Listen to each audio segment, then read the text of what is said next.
Chelsea, Chris, Barrett, and Eric. How would you feel if you knew there was someone who was held liable for a double murder walking around your neighborhood?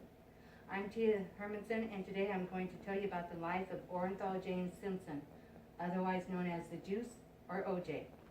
By the end of my speech, you will hopefully understand the rags to riches and the riches back to rags story of OJ. How many of you have heard of this man? Did anybody follow his trial for double murder back in 1995?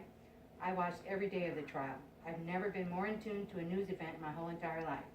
The trial lasted 9 months and I watched it from beginning to end. I also watched the civil trial which followed. I've read many books and many articles about this trial and everything involving O.J. since.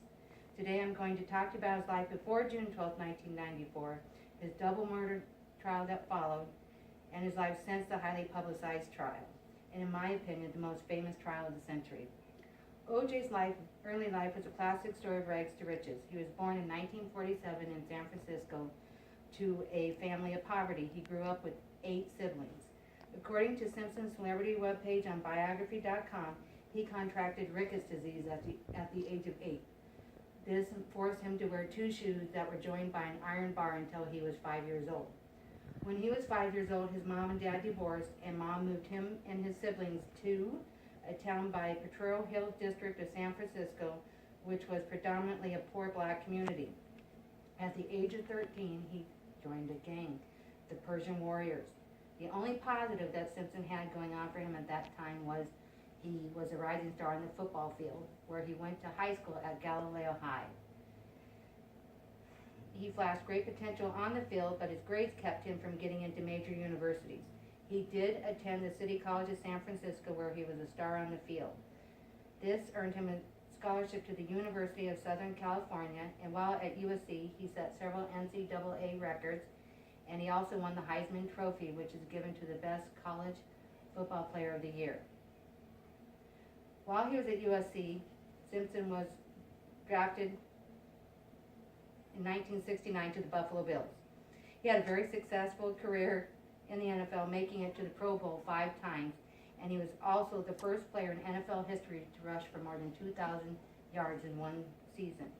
After his successful NFL career, he took up a career in acting and doing commercials and sports commentating.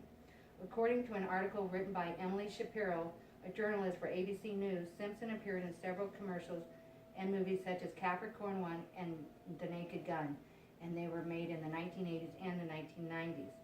It was during this time that he met and married Nicole Brown Simpson.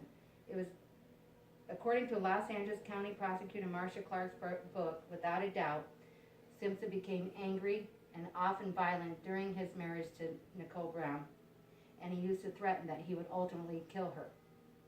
His rage led to their divorce in 1992, but he remained so obsessed with her that Nicole had to file restraining orders and protection orders against Simpson. On June 12, 1994, long after her divorce from O.J. was final, Nicole and a friend and a waiter by the name of Ronald Goldman were found brutally murdered at her home in California. Simpson was home at that time, but he took a flight out of town late that night. When he came back, he was interviewed by police, but he was never arrested. 5 short days after he returned, they did interview him, and they did send out a warrant for his arrest. But he tried to flee, and he tried to flee on a very highly publicized police chase on the interstate in his white Bronco, and yes, I did watch that too. While he awaited trial, he assembled a very high-profile team of defense attorneys by the name of Robert Shapiro and Johnny Cochran. According to Clark, there was enough evidence that Simpson was guilty. He should have had a criminal conviction. But his team of attorneys were able to sway the jury into an acquittal because they changed it from a murder trial to black versus white. She talks about the 1992 case of Rodney King, a black man who was almost brutally beat to death by white police officers. She believes that the jurors may have been tainted by the verdict from that case, so they felt like it was a payback for O.J. by finding him innocent. She also believes, Marcia Clark does, that O.J. would have been found guilty if he had not been black or if he had not been a celebrity. The trial became known as the trial of the century to very many people. It was televised on live TV. Most of the country was in tune to this, I myself included. With Simpson being such a celebrity, the crime was so heinous that everybody had to watch it. Clark thinks that racism played a part in the verdict, but she does not believe it played a part in the crime. After the acquittal, Simpson's life took a series of twists. According to Jesse Carango, a journalist for the Washington Sinclair Broadcast Group, he celebrated his acquittal, and he was on the Larry King TV show when he called in to the CNN show to thank his attorney, Johnny Cochran.